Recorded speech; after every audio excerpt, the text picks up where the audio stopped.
Hello students, how are you? Hopefully you all are fine at your home. आज अपन class 8 की हिंदी करेंगे study, ठीक है ना। तो हिंदी अपनी जो पाठ्य पुस्तक है उसका नाम है वसंत, और उसका अपना पहला लेसन है, पहला पाठ है, उसका नाम है ध्वनि। और इस कविता के जो कवि हैं उनका नाम है सूर्यकांत त्रिपाठी निराला, ठीक है ना। तो इसको अपन आज स्टडी करेंगे। और देखो हिंदी में आपके क्या है कि एग्ज़ाम पॉइंट ऑफ व्यू से प्रसंग यानी ये जो पदांश है आपका, जो पद्य गद्य है तो आप जानते ही हो, ठीक है, पिछले वाली क्लास में आया। तो ये जो पद्य है पार्ट है, ये खास तौर से एग्ज़ाम पॉइंट ऑफ व्यू से आता है, इनकी व्याख्या है या उनकी संदर्भ प्रसंग ये चीज़ें आती है। तो ये आप अभी आपके पास में टाइम है, आप घरों में हो तो जितने भी है आपके पद्य पाठ जितना भी है आपका, उसको आप 2-3 बार इस बार आपके इसके अंदर भी हेल्प दी गई है, तो आपको हेल्प इससे मिल जाएगी 8th exam point of view से। तो आप इसको जितनी बार भी हो सके रिवाइज करो, ताकि आपको एग्ज़ाम में दिक्कत न आए, ठीक है। तो इसके अंदर क्या है कि इस मतलब कविता में जो क्या करते हैं, जो अपनी जो बुक है वसंत उससे लिया गया है, वो मैंने आपको बताया। और इसमें क्या है कि अपने जो सूर्यकांत त्रिपाठी निराला ने जो पोएम लिखे उसका नाम क्या है, ध्वनि है।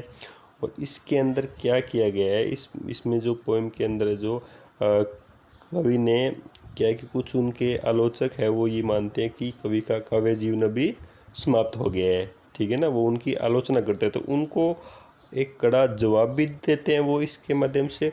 और साथ में जो देश की यूथ है, युवा पीढ़ी है, उनको भी आलस्य से ये मानते हैं वो कवि कि वो आलस्य में गिरी पड़ी है, उसको भी इस कविता से कवि ने जगाने का प्रयास किया है, ठीक है।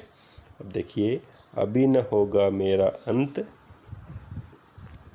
अभी न होगा मेरा अंत, हाँ, अभी न होगा मेरा अंत, अभी अभी ही तो आया है मेरे वन में मृदुल वसंत, अभी न होगा मेरा अंत। यानी कवि यहाँ पे कह रहा है कि अभी मुझे इतना आत्मविश्वास है, मुझ पे अपने आप में कॉन्फिडेंस है, और तुम लोग मुझे ये मान रहे हो ना कि भी मेरा अंत आ गया, तो अभी तो मेरा अंत आने का ऐसा कोई चांसेस नहीं है, ठीक है ना।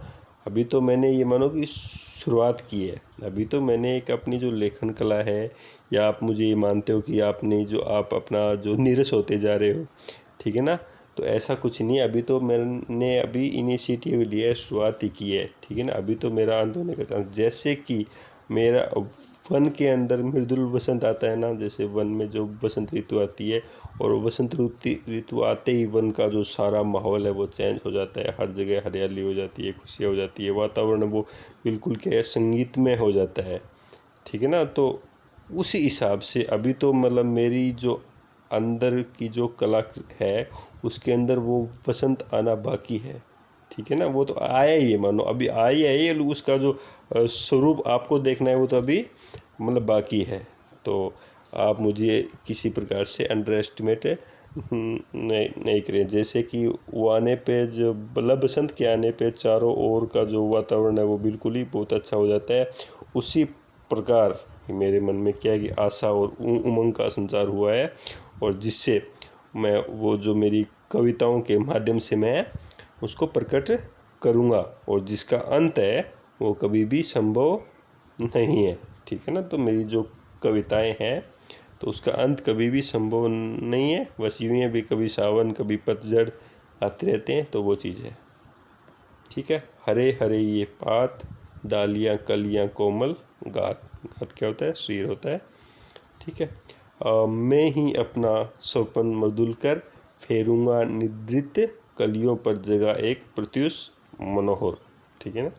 तो ये कहते हैं कवि कि अभी तो ऐसा कुछ हुआ ही नहीं है, ठीक है ना। अभी तो मुझे बहुत कुछ करना बाकी है, यानी मुझे बहुत कुछ करना बाकी है। जैसे वसंत के आने पे हर जगह जो माहौल है वो बहुत ही अच्छा हो जाता है, खुशनुमा हो जाता है, वैसे ही मेरा टाइम अभी आया है वो वसंत वाला। और साथ ही क्या कहते हैं कवि क्या करते हैं कि आलस्य और निद्रा में कुछ देश के जो युवा है उनको ये लग रहा है कि वो आलस्य में खोए हुए हैं और अपने पथ से भटके हुए हैं, उनको भी वो क्या करेंगे, वो अपनी कविताओं से प्रेरित करेंगे। अभी तो उनकी असली उड़ान बाकी है मानो। जैसे कि वसंत में प्रत्येक पत्ता हरा होता है, डालियाँ कोमल होती है, ठीक है ना, जो अपने उसकी मतलब कलियाँ होती है वो भी अध खिली होती है। वसंत उन कलियों को अपने सपनों जैसे मधुर और कोमल हाथों से जगाकर सवेरे का आरंभ करता है ना, उसी प्रकार कवि भी अपनी जो पावरफुल और ओजस्वी कविता के माध्यम से क्या है कि यूथ है उनके अंदर क्या है कि जोश जगाएगा। जो लोग है, युवा है, वो मतलब आलस्य में, निद्रा में अभिभूत हो चुकी है, तो उनको अपनी कविता के माध्यम से, जैसे कि एक वन में, जैसे कि एक जंगल में मान लो, या सावन मतलब उसके अंदर सावन का असर आता है, वसंत का असर आता है, सब कुछ खिल जाता है, कलियाँ, फूल, है ना, हर जगह हरियाली हरियाली, खुशनुमा संगीतमय माहौल बन जाता है। वैसे ही मैं अपनी कविता के माध्यम से, और ये जो सुस्ती आई हुई है अपने आज के युवा के अंदर, आलस्य है उनके अंदर, उस सब को मैं दूर करके और एक नई एनर्जी के साथ में मैं मतलब उनको सही अभिरस्ते पे, यानी वो कुमार्ग पे है, मतलब ये आलस्य अच्छी चीज़ तो नहीं होती है, तो उससे मैं उनको कुमार्ग से हटा के सतमार्ग पे लेके जाऊंगा, ऐसा कि कवि कहते हैं, जिससे कि उनके अच्छे भविष्य का निर्माण हो सके। ठीक है, तो अब इसके अपन ये हो गया छोटा सा। अब इसके अपन कुछ कठिन वर्ड है इसमें लिखे हुए हैं, ये आपकी बुक में अंदर एज इट इज है। ठीक है, तो आपको वन, जंगल, मृदुल, कोमल, अंत, समाप्ति, पात, पत्ते, बिल्कुल कॉमन है, कोमल, मुलायम, गात, शरीर, कर, हाथ, निद्रित, नींद में सोई हुई, प्रत्यूष यानी प्रातः काल, मनोहर, सुंदर। अब देखिए, क्या ये जैसा एग्जाम पॉइंट ऑफ व्यू से बताता हूँ, अगर ऐसा आता है आपके एग्जाम में, मान लो ये आ गया, तो इसमें जैसे लिखा है ना संदर्भ और प्रसंग, यानी कैसा है, कहाँ से लिया गया है, किसने लिखा, इसमें कवि क्या कहना चाहता है, वो चीज़ अपने को लिखनी है पहले, जैसे मैंने आपको कुछ बताई, यहाँ पे सब कुछ लिखा हुआ है, और फिर उसको अपन एक्सप्लेन करना है। ठीक है ना, भी इस कविता में कवि क्या, ऐसे ही नहीं कि खाली एक्सप्लेनेशन मत लिखना आप। ठीक है ना, ये चीज़ें इंपॉर्टेंट है। तो आप अभी तो इनिशिएटिव है ही, आप आगे जैसे जैसे पढ़ोगे आपको सब कुछ पता चल जाएगा। तो ये अपने छोटा सा ये था पढ़ा, इसके अंदर कुछ क्वेश्चन आंसर है छोटे से, वो देखिए। प्रस्तुत काव्यांश में के माध्यम से कवि किन लोगों को करारा जवाब दिया था। अभी आया था ना, अपन ने लेसन दिया था, उसमें आया था। इसके आंसर आप आराम से कर लेना। ठीक है, और कौन दिया था, उनके जो कौन थे, जो उनके जो अपोजिट थे, मतलब जो उनकी कर रहे थे कि भैया आपका तो सारा अभी तो सब कुछ ख़त्म हो चुका है, हाँ आप कुछ नहीं कर सकते। तो उन लोगों को अपने जो करारा जवाब देते हुए ये कहते हैं भी मेरा तो कवित्व है, वो तो अभी बहुत ही अंत नहीं हुआ है, वो तो भी ये मानो कि शुरुआत है उसकी। ठीक है, इसके अंदर सब कुछ दिया हुआ है, आप आराम से कर लेना आपके अंदर। ठीक है, आप देखिए नेक्स्ट 2, ये पुष्प पुष्प से तो क्या है, पुष्प पुष्प से तंद्रालस लालसा खींच लूँगा मैं। ठीक है ना, अपने नवजीवन का अमृत सहर्ष सींच दूंगा मैं।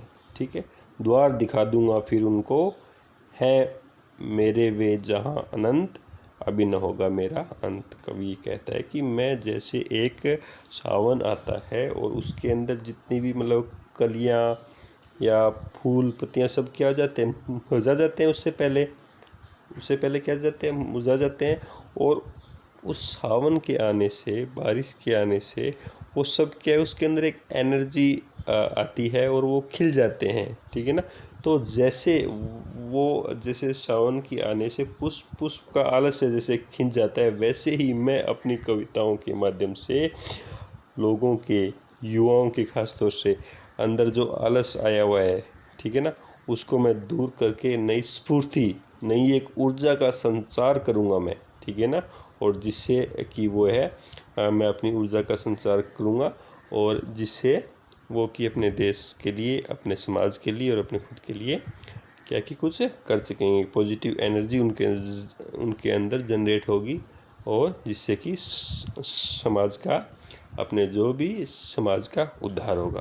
ठीक है ना, और अभी मेरी जो कविताएं हैं, इनका अंत होने वाला कोई चीज़ नहीं है, और ये हमेशा अनंत तक चलने वाली है। और इससे क्या है कि पूरे समाज का उद्धार होगा, और वो अनंत तक जाएगा, यानी मालिक यानी मतलब परमात्मा तक जाने का मार्ग है, मैं अपनी कविताओं से उनको दिखाऊंगा। ठीक है, तो ये अपना ठीक हो गया। इसके अंदर कुछ कॉमन वर्ड है वो आए थे। एक पुष्पफूल कॉमन है, ये जो तंद्रालस है, ये देखो थोड़ा बड़ा लगा है। आलस्य और नींद, लालसा, इच्छा, नवीन, सहर्ष, प्रसन्नता के साथ, द्वार, दरवाज़ा, अनंत जिसका अंत न हो। जैसे ऊपर किया था वैसे ही अपने को यहाँ पर रह गया। संदर्भ है अपने कौन सी बुक से लिया गया है, अपनी बुक का नाम वसंत है और किसने लिखा है, ये सूर्यकांत त्रिपाठी का जो ये ठीक है ना संकलन है। और उनकी जो रचित का नाम क्या है, इसका नाम है ध्वनि। और ठीक है, इस जो कविता का नाम क्या है, ध्वनि। और इसमें क्या कहा है वो उसने यहाँ पे बताया कि आलस्य दूर करके युवाओं में नवचेतना का संचार करने की बात कही है।